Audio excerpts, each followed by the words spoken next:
So it's about 7 a.m. Thursday. This video will probably go up later today. I just came back from my run and I have the urge to just play MW2 all day. This might not be a unique feeling to you. You might get the urge pretty often to just lock in and play a game for the entire day without a worry about the outside world. But I've been pretty incapable of doing this for a while now. Every time I pick up a controller, I think about what I should be doing or what I could be doing. And 30 minutes after picking up the controller, I realized that I can't even focus on the game in front of me. This was one of the biggest underlying factors that made me want to change my life. Because if you know anything about me, I love Call of Duty. I could go on for days about the amount of hours I put into this video game series, how I didn't do any homework in middle school because I was too entrenched in this video game, or the countless events in my life that line up with Call of Duty releases. Fun fact, not so fun for me, and I may tell this story later on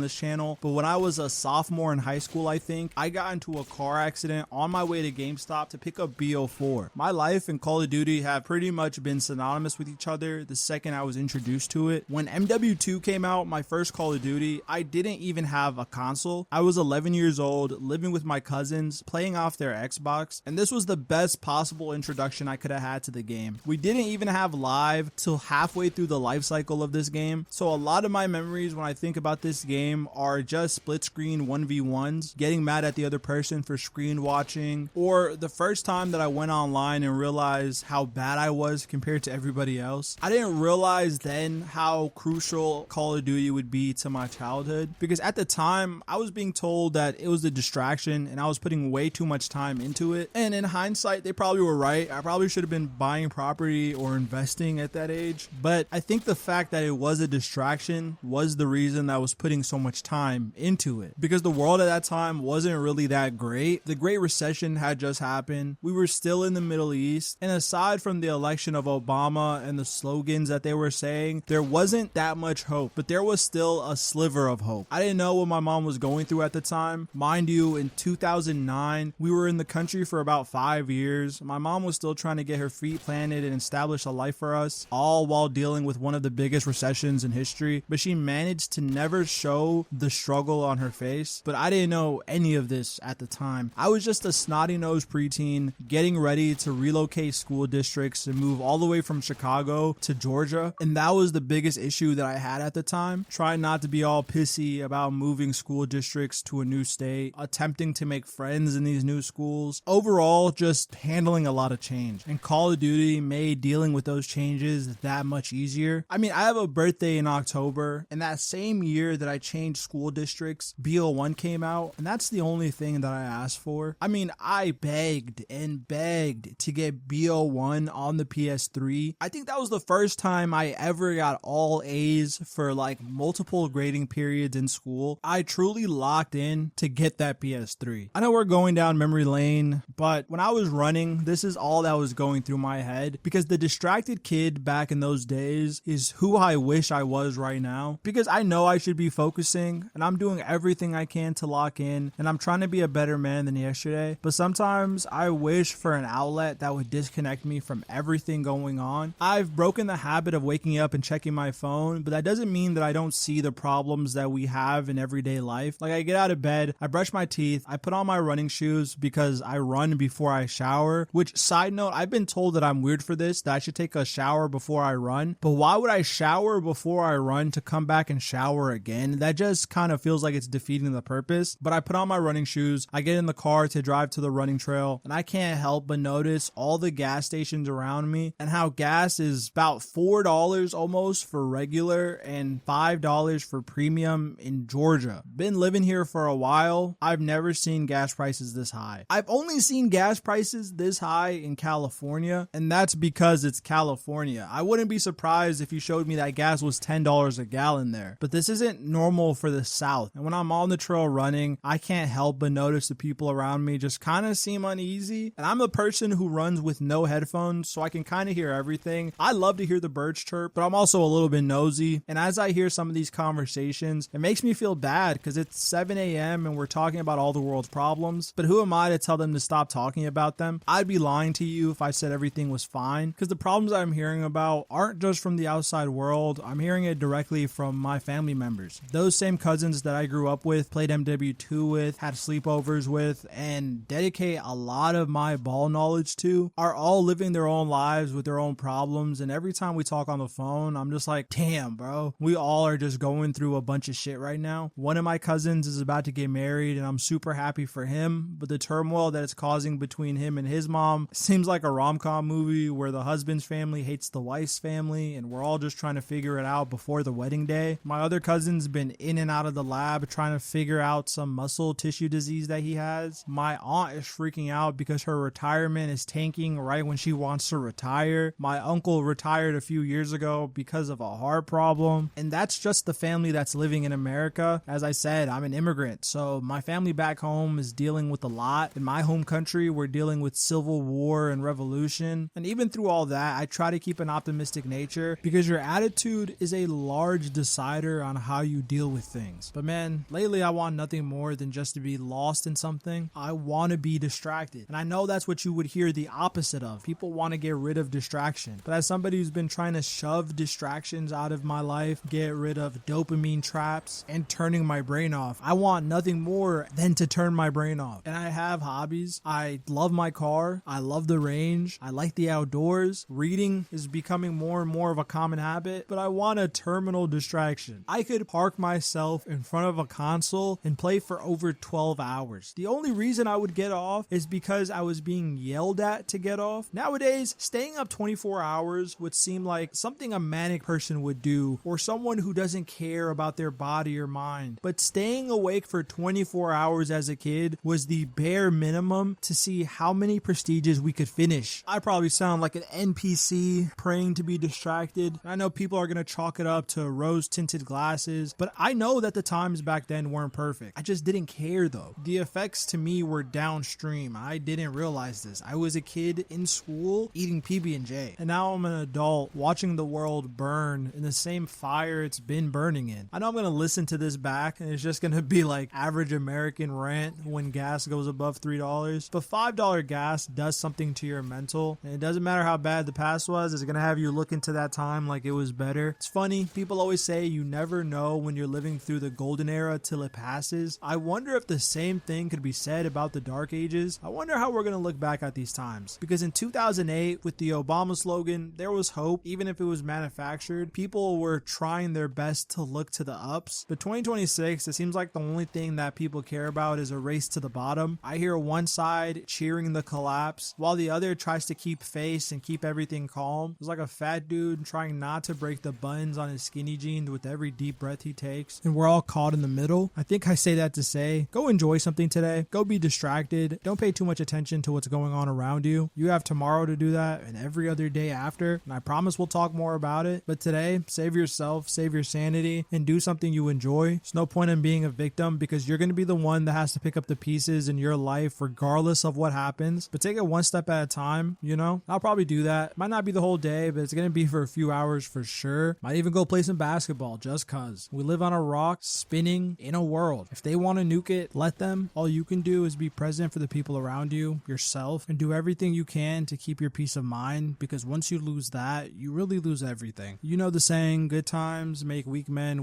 make hard times. Yeah, so on and so on. Well, if these are the hard times, then it'll only make stronger men. And I feel like if we survive this, there's really nothing else we could fail at. But even warriors need days off. So clear your head, take a deep breath, and come back harder tomorrow. Pause. Yeah, that was just my 2 cents for the day. What is your favorite video game? Is it Call of Duty, or is it a separate franchise entirely? My runner-up to my favorite game, if it wasn't a COD game, it would probably be a game from the GameCube era. I have like 3 in mind. I could either go with Tales of Symphonia, Pokemon Gale of Darkness, or Super Smash Bros. Melee. That's a tough 3 to pick from, and I'm not ready to make the choice today. But if you made it this far into the video, please like and subscribe to join the channel. I'd very much appreciate it, and for every new subscriber we get, I'll give my dog a dog treat. With that being said, thank you for tuning in. Until next time.